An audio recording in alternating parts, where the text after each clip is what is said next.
surprisingly these days, there are quite a few people playing Apex who have never experienced a Legend-specific heirloom release, as the last Legend-specific heirloom to release was back in Season 18, and it was Fuse's heirloom. But there's a conspiracy afoot, and guess what? This conspiracy has a lot backing it up. A few days ago, these images were floating around Twitter, suggesting that all of the Universal heirlooms released so far are actually scrapped Legend-specific heirlooms, redesigned to be sold as Universal and fit on every single Legend. And it's actually kind of crazy when you look into it. Seriously, starting off at the Power Sword, this released as a Universal heirloom, but there is so much evidence that Respawn created the Power Sword as a Newcastle heirloom and then decided to sell it as a Universal heirloom, because obviously Universal heirlooms definitely make more money. Like seriously, if you find something cool but you can only use it on one Legend, you'll probably want to buy it less than something you can equip to every single Legend. Respawn have really figured out how to monetize the game well, and it does seem around Season 19 when Respawn released their first Universal heirloom, the Buster Sword,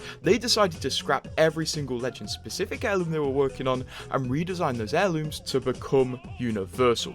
Back to the Power Sword though, what's the evidence? Well, first of all, when you take a good look at the Power Sword, you may notice it has the Apex Legends logo right there on the hilt, which is kind of random, but it turns out this was intentional and for a reason, as this was part of the transition of the Power Sword from a Newcastle heirloom to a Universal heirloom. As in the same event Respawn sold the Power Sword in, there was a sticker of the Power Sword being held by Newcastle, which isn't really evidence within itself, as of course you can hold the Universal heirloom, anybody can, but when we zoomed in, we realised that the sword had Newcastle's logo on it. So clearly at some point in development, this sword was a bit more broadly redesigned to fit everybody. But I can keep going with the evidence. For example, if you have the Power Sword, there are actually several unique animations that only work when you have it equipped on Newcastle. There's one really cool one called the Shield Bash, where instead of attacking with your sword, you attack with Newcastle's shield, which is so awesome, and it suggests that this was one of the heirloom animations from when it was Newcastle's heirloom. He does have another animation where he lifts the sword above his head when standing still idly, which once again is not on any other Legend, it's only him. He actually does this same idle animation in the trailer for the event where the Power Sword came out, and at the same time, he shoots off a voice line, saying he's the lifter of damn heavy swords. Now, it's very likely that this would have been an heirloom-related voice line, which got scrapped, once again, when the heirloom became Universal. Now, this is a lot of evidence pointing towards this theory, but it doesn't exactly prove it. Until you remember, like a year ago, there was a picture where it was Newcastle's leaked heirloom, and it was just the Power Sword in a low poly phase of development. Yeah, this thing was meant to be Newcastle's. But I want to throw out a kind of crazy take. I prefer this specific one being Universal, because honestly, you definitely have to be a certain type of player to play Newcastle, and a lot of people who just play unranked and pubs and wildcard don't really care about him, but people who are really hardcore and ranked do like him. So this would have been a bit of an unpopular heirloom, and I see why Respawn made it Universal. Although, we do have to consider that Legend-specific heirlooms were a really big part of the Legends and also their character development, as back in the day, often when Legend-specific heirlooms came out, they would be used as a vessel for lore and also a storytelling device. For example, Gibraltar's heirloom, as random as it looks, actually has a lore reason for existing. His boyfriend gave it to him, and that's why it has some little sentimental bits on it. The same applies to Loba's fan. There was literally a comic about how important this fan is to her, and even the inspect animations on Legend-specific heirlooms told a story. I mean, literally just go inspect Wraith's heirloom and you get a massive lore dump about her relationship with Watson. Or inspect the caustic hammer. There's literally a spider on top of it, which caustic uses to create his poisonous gas. So when I say I do like Universal heirlooms, I do realise that it's kind of killed many lore aspects of the game. But keeping on linking Universal heirlooms to Legends they were meant to release on this image here, why are they linking the Serpent Sting to Sparrow, when the Serpent Sting literally released seasons before Sparrow even came out? Well, it's actually kind of shocking when you look at Sparrow and the Serpent Sting and realise that this heirloom was literally made for him. Now, at a surface level, when you compare them side by side, you'll probably go, yeah, I guess they are the same color scheme. But it does get crazier when you zoom in, as when you zoom in to the very bottom of the blade on the Serpent Sting, it has this icon here, which you may recognize as being the icon from Sparrow's shoulder. Bear in mind, this released seasons before Sparrow even came out. Also, the Serpent Sting had an extremely heavy bounty hunter vibe. There's actually a really cool animation on the Serpent Sting where it shows you loads of people who are wanted, and one of the people who are wanted is actually Vantage's mum. And this links into Sparrow in a very forgotten way, as believe it or not, Sparrow actually has lore, and his lore goes as follows. Just remember while you listen to this, that this is a bounty hunter related heirloom. Sparrow was born in the most widely respected bounty hunter clan in all of the Outlands, the Clesindra Rossa. Buongiorno. These hunters serve as the most efficient law enforcement contractors, known for their unparalleled archery skills and their dogmatic moral code. They train their young in ways of the order, making even their teens more dangerous than many lawless assassins. Bounty hunter clan, you say? The sword is literally a bounty hunter sword, so a lot of people theorize that this universal heirloom would have released with Sparrow, or at least around his release, which honestly, these days where the space between a legend releasing and them getting a mythic item can literally be months, maybe I don't doubt that. Before we talk about the next two universal heirlooms from this picture, a lot of people actually think Alta was meant to have the Karambit as her heirloom. And personally, several times when I've posted about the Karambit, many people have said this was clearly meant to be Alta's heirloom. So where does their evidence come from?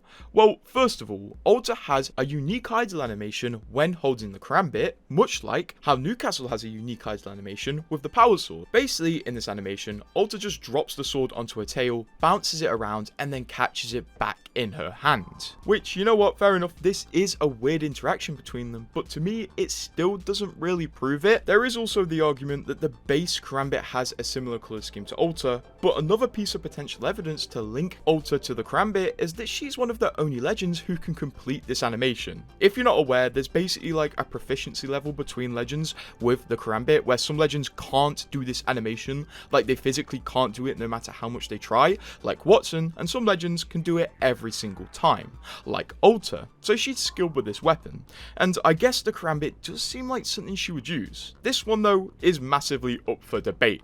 Let's go on to the other two talked about in this image though, and why not talk about the most recent heirloom release, the Bat. And many people seem convinced that the Bat was originally meant to be Mad Maggie's heirloom, and honestly, when people concepted a Mad Maggie heirloom and made fan-made heirlooms for her, a lot of people chose a Bat because they really did match her personality, and I guess many people link Maggie to blunt force trauma in their head. And I do agree that this one might be true, but I think the universal heirloom being a baseball bat might have been revision 2 when Respawn decided to make it a universal heirloom. I honestly think if this was originally meant to be a Maggie heirloom, it would have been a cricket bat, because she's from New Zealand, and one of the most popular sports over there, especially in the summertime, is cricket. And to those who aren't from these areas of the world, cricket bats are similar to baseball bats, but they do have a completely flat side, and then the back of them is kind of like angular. It's the bat they use in Shaun of the Dead. And it is clear that Maggie does have an interest in New Zealand sports, considering she has many poses where she has a rugby ball, which is pretty much the other popular sport in New Zealand. So I do think the theory is true that this could have been, at least early in development, a Mad Maggie heirloom. And considering the fact that in the trailer for season 26, she was pretty prevalently using the bat and also had voice lines for it. Mind your mullets, ladies. You got a bloody roller coaster ahead of yous. I'm more inclined to believe that this is true rather than false. The final connection though is one of the weirdest. A lot of people do genuinely believe that the Sky Piercer heirloom was meant to be for Catalyst, and it does genuinely seem that this might be the case, albeit a very early version of the Sky Piercer was for Catalyst. It's definitely seen some changes since, if it was, because I don't think she would be shooting confetti into the air. Now, first of all, I can definitely see the Sky Piercer being something Catalyst would equip because it's a staff, and I do feel like she is definitely definitely a staff lady, but also, several months before it came out, people did find traces in the files that there was a Catalyst heirloom in development, which got cancelled, and most people assumed it was then turned into the Skypiercer. Unfortunately, if it was originally hers, which many people seem convinced it was, she has no real connection to it. And to be honest, I don't really doubt this image is wrong for a minute, because at the end of the day, there was a change to Respawn's approach to heirlooms in Season 19, when they released the Final Fantasy Universal Heirloom, and clearly, a lot of people bought into it. And at the end of the day, when they decided to make the pivot into making Universal Heirlooms, they wouldn't have just scrapped the Legend-specific heirlooms they had in development, they would have probably repurposed the models, the details, and the concepts to be used in Universal Heirlooms. We pretty much have 100% proof they did this with the Power Sword, and like I said, I don't doubt they did it with others. And truthfully, this is a weird topic, because there's definitely an argument to be made that this just isn't good at all, as we're losing a level of lore and also connection to the game.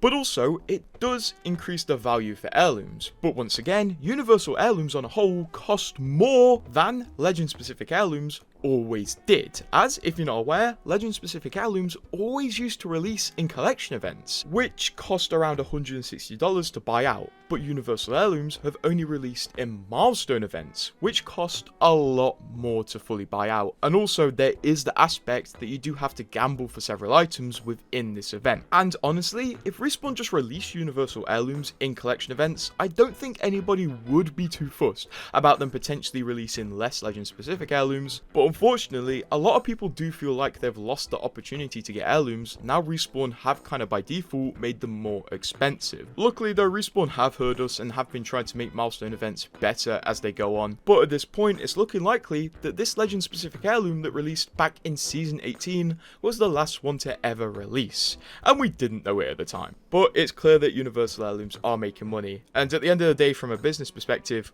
why would a company switch back to making less money? But remember, if you ever do buy a Universal Heirloom, use code GRRT in the Apex Store website or EA app to at least support me, and also subscribe if you wish Universal Heirlooms were cheaper.